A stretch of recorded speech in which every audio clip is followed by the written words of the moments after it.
Hello everybody, my name is Maria Talley and welcome back to my YouTube channel. As you can probably tell by the title, today we are going to be talking about how much I spent publishing my book, The Curse of Sokotoa.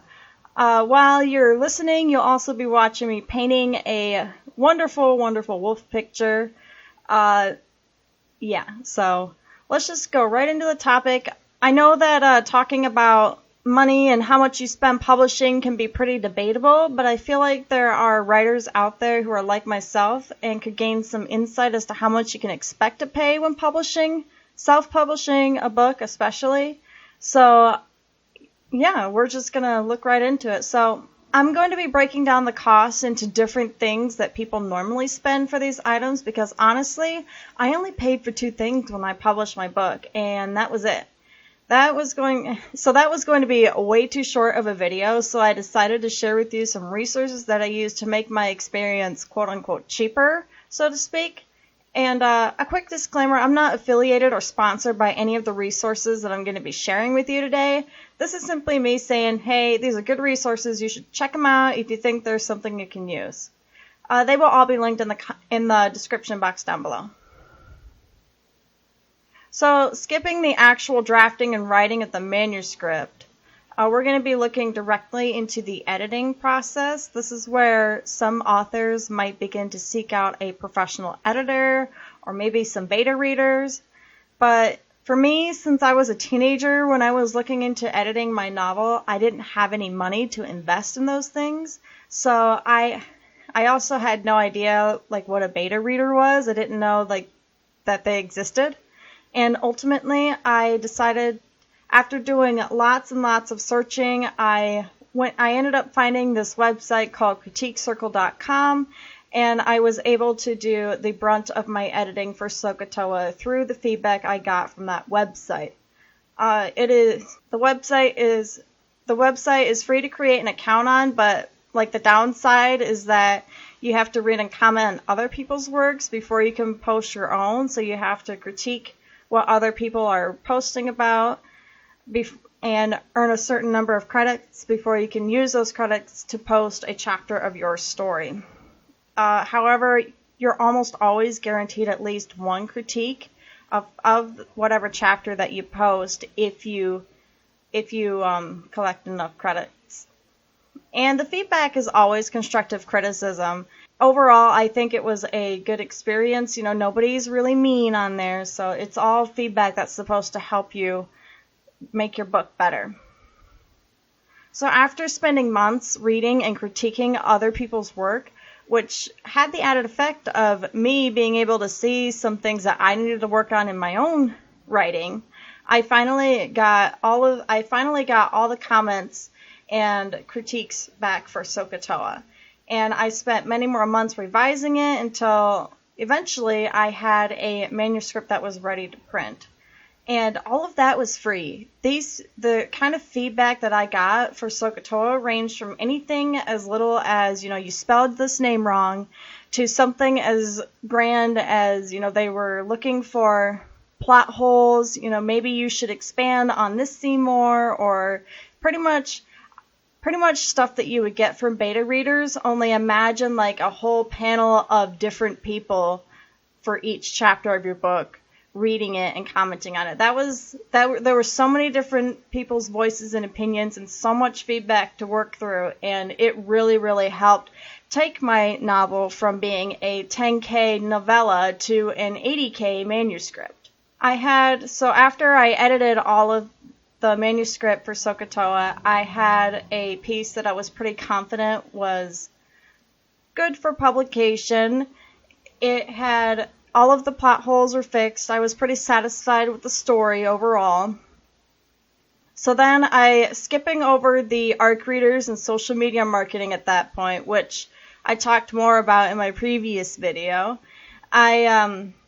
I had just started community college at that point, and I was still working on some proofreading, making sure that I didn't misspell or grammatical errors or anything like that. I was also looking into traditional publishing at that point, and I was querying a few agents I queried a few agents, and I ended up finding them in this book that was recommended to me called Writer's Market 2012, which is, if you haven't heard of it, it's a book. It's pretty much a massive catalog of literary agencies and publishing companies for magazines and traditional manuscripts, poetry. It had contests in it, pretty much anything you need to look into publishing.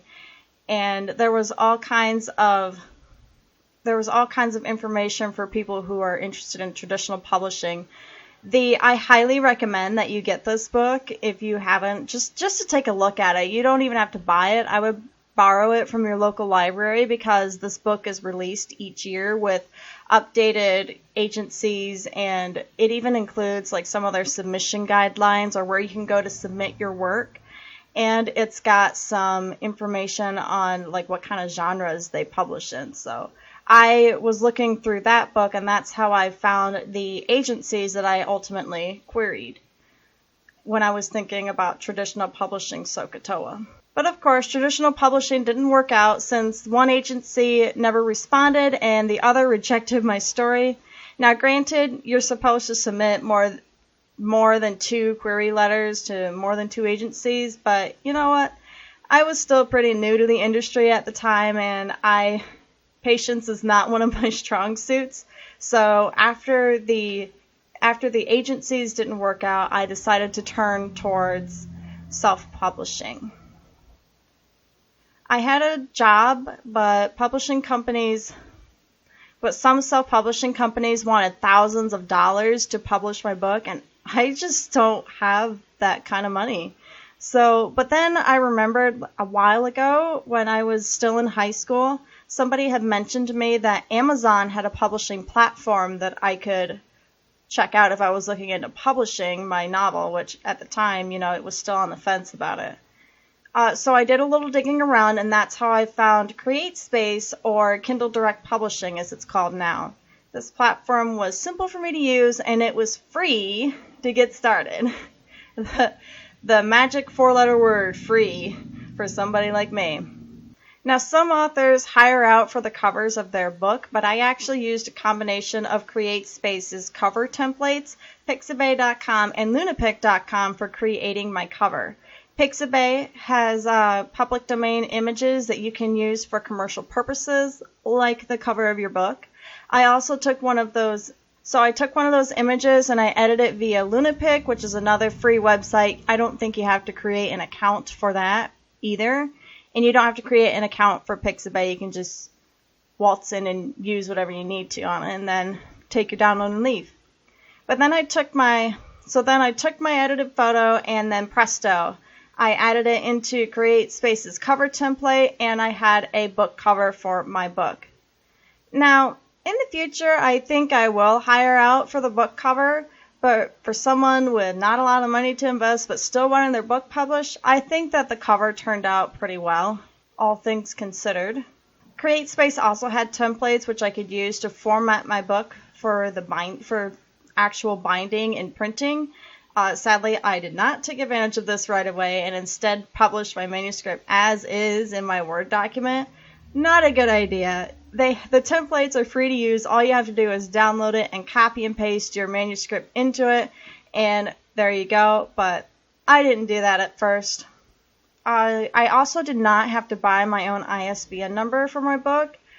I could add one in there if I had already purchased one, but Amazon was more than willing to provide one for me, so I went ahead and let them provide one for me.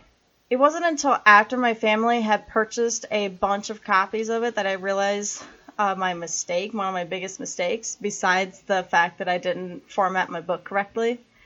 My grandfather opened the book to the inside pages and asked where the copyright page was, and I freaked out. I thought Amazon was going to copyright my book for me, like they had my ISBN, but when I look back through the cover templates and everything, it actually says on there somewhere that it does not provide the copyright for your book. So I had to do that on my own, and this was the first thing that I had to actually purchase for my book. And it was and I gotta say, it was probably the most expensive part to buy.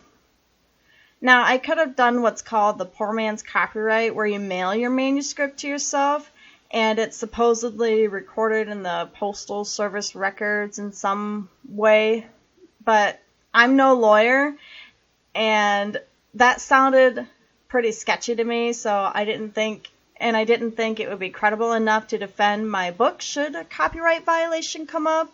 But like I said, I'm not a lawyer, but I went ahead and looked into going to get an official copyright for my book, and I ended up paying a grand total, here's the first number, you guys, a grand total of $170 to officially copyright The Curse of Sokotoa, and now I have a documented proof and certification or piece of paper that says that it is my intellectual property.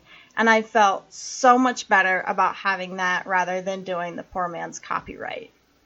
So when I reformatted my book and used the templates to create a Kindle copy, they all included the copyright page for my book.